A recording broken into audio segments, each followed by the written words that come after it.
Assalamualaikum warahmatullahi wabarakatuh. Yang terhormat Bapak Apoteker Hayul Padli, Magister of Science selaku dosen pengampu fitoterapi dan bioaktivitas. Pada kesempatan kali ini, kami dari kelompok 10 akan menjelaskan mengenai fitoterapi penyakit infeksi.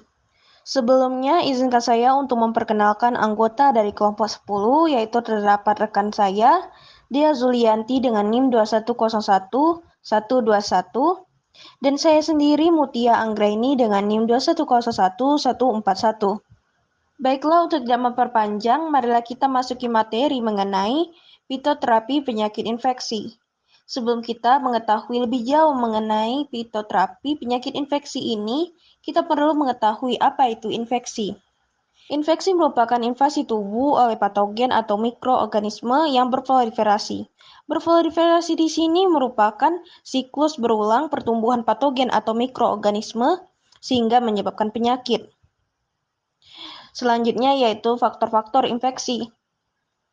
Terdapat organisme dalam jumlah yang cukup. Maksudnya di sini yaitu terjadinya siklus berulang-ulang yang membuat jumlah atau massa patogen meningkat dan dapat menimbulkan penyakit.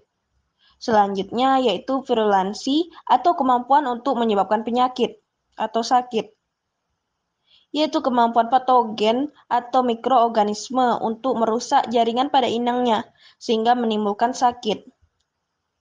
Selanjutnya kemampuan untuk masuk dan hidup dalam pejamu. Maksudnya di sini yaitu kemampuan patogen atau mikroorganisme untuk beradaptasi dan menginfeksi jaringan pada inangnya.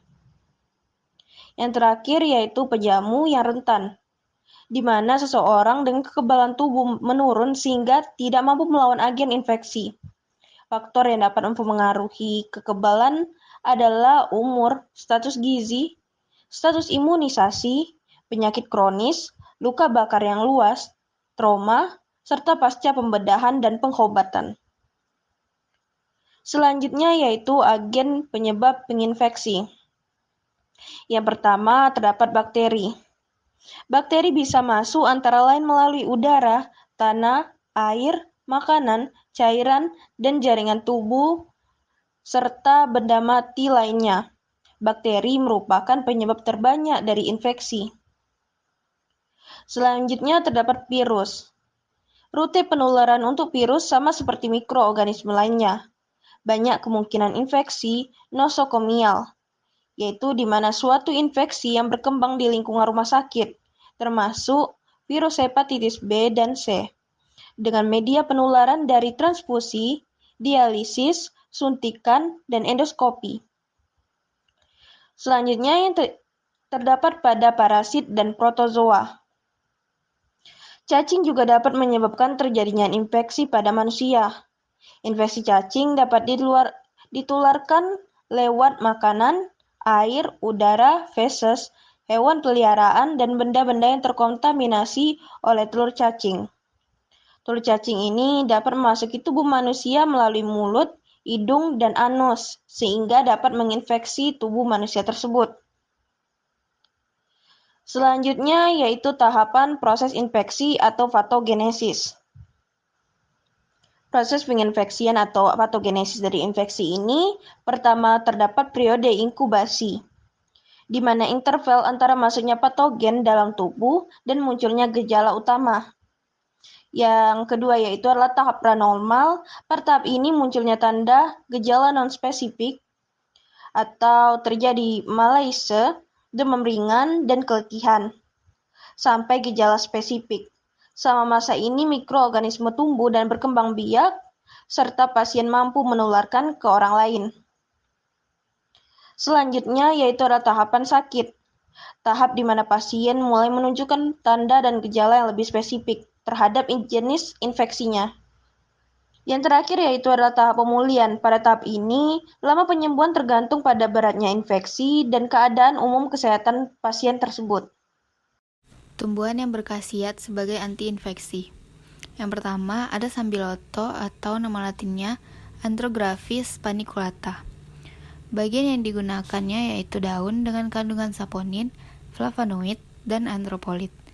Obat yang beredar di pasar itu memiliki komposisi 100% ekstrak daun Sambiloto yang berguna untuk mengobati tuberkulosis. dengan isinya yaitu 45 kapsul per 400 mg per kapsul. Aturan pakainya 2 kapsul per hari sesudah makan. Yang kedua, astragalus. Nama latinnya yaitu Astragalus membranaceus. Bagian yang digunakan adalah akar atau umbi yang mengandung bahan aktif polisakarida, flavonoid, dan saponin. Astragalus 20 ml dalam 500 ml larutan glukosa 5% untuk 4 tetes infus sekali sehari selama 2 bulan telah digunakan untuk tuberkulosis. Selanjutnya ada lidah buaya atau aloe vera. Bagian yang digunakan yaitu lendir dari lidah buaya. Menurut uji, topikal dari lidah buaya bermanfaat untuk herpes genital pada pria. Penggunaan topikal dari 0,5% krim lidah buaya atau gel hidrofilik digunakan sehari 3 kali sampai 2 minggu. Selanjutnya, kayu manis. Nama latin dari kayu manis ini adalah Cinnamomum sp. Bukti ilmiah menjelaskan bahwa kayu manis ini dapat mengatasi kandidiasis oral. Kandungan senyawa kimia kayu manis antara lain yaitu fenol, terpenoid, flavonoid, saponin, dan minyak siri eugenol.